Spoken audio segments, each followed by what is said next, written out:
Hello, welcome to Talking Europe. I'm sure I'm not the only one to have got frustrated trying to book rail travel across Europe. One platform tells you that your journey can't be booked. Another online platform says yes, but you have to buy separate tickets for different parts of the same trip. And if something goes wrong, it's not always clear which company you're supposed to contact.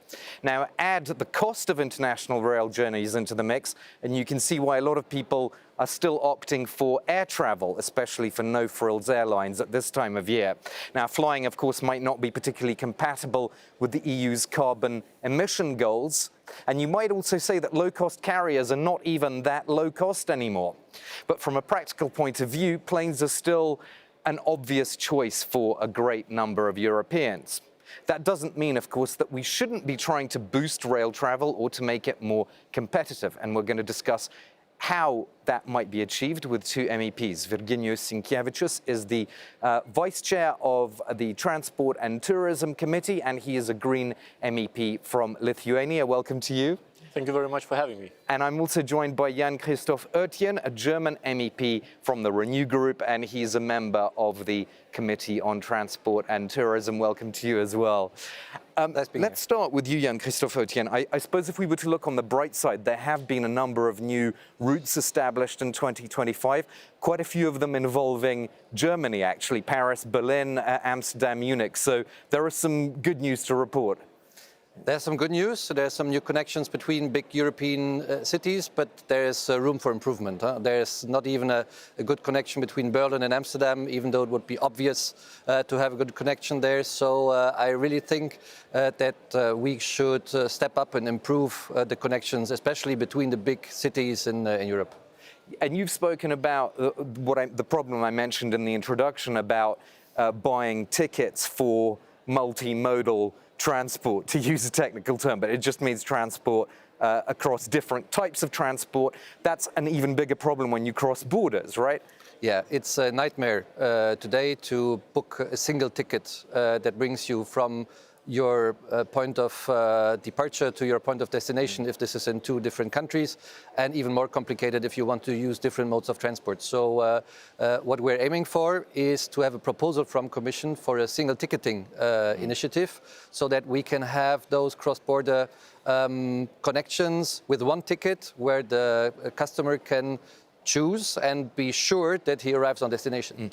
Virginijus Sinkevičius, of course, you were a European Commissioner when the boss of the Commission proposed this single ticketing idea, and twice it ran into problems, at the national level, national operators, vested interests, and so on. Just tell us a bit about why that's so difficult to achieve. Well, the main thing is, of course, the low margins, low profit margins that the national operators actually earning from the carrier of people. Let's say, for example, cargo is much more profitable, and therefore, of course, they are afraid that with the single ticket, those margins will be even lower. Well, I think it's a bit honestly blown out of proportion. I think it's a shame that we don't have such a tool available to people in Europe to ensure that they can book a travel. I think to me and to the national carriers should be much more bigger problem is the infrastructure.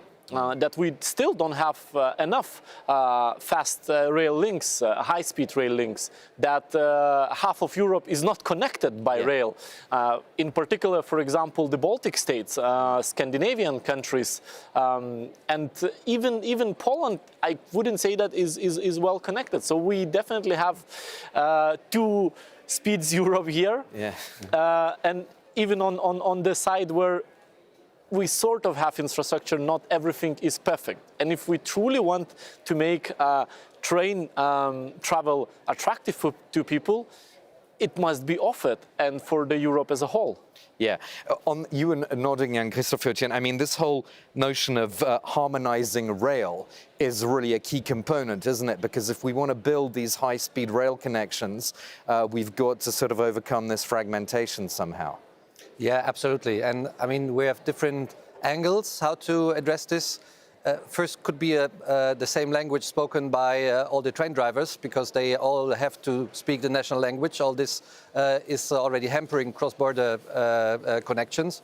But at the end, I really think that for the passenger, what is most important is that it's reliable, that it's cheap in a way, and then that there are connections. Obviously, in Eastern Europe, this is more complicated. But even on the other topics, it's not always that rail is delivering the good results. I'm from Germany, so I can tell you lots of stories about this. And there we have to improve as well rail so that it's reliable and that people can trust on it. So it's not quite as efficient as the reputation used to be, you'd say, of German rail, for example. Well, German rail has its own issues, but especially when you want to cross border and you don't have. You have a connection and you need to use another operator, and you have not the right then to change just and hop on the next train because the ticket was foreseen for another train, but you are late.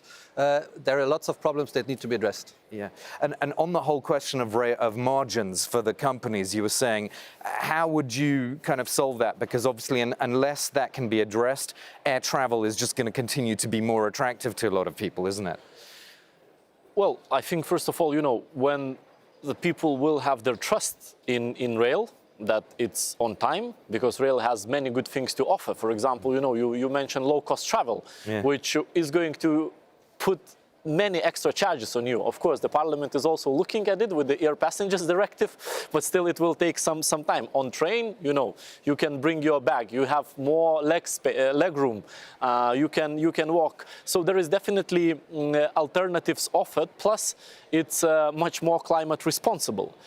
So therefore, I think this value proposition, if you look in general, it's there. It's just not enough routes that are covered, especially with the high-speed rail. So we need a significant investment into infrastructure, because if you compare, for example, Europe's rail infrastructure to Asia, we are lagging behind, and I think we significantly need to step it in. And I think it's going to be our job to ensure that the future MFF is actually looking at it, and that's the only possible solution where you can attract people to use rail, and therefore, the costs for operating train on certain routes can be covered.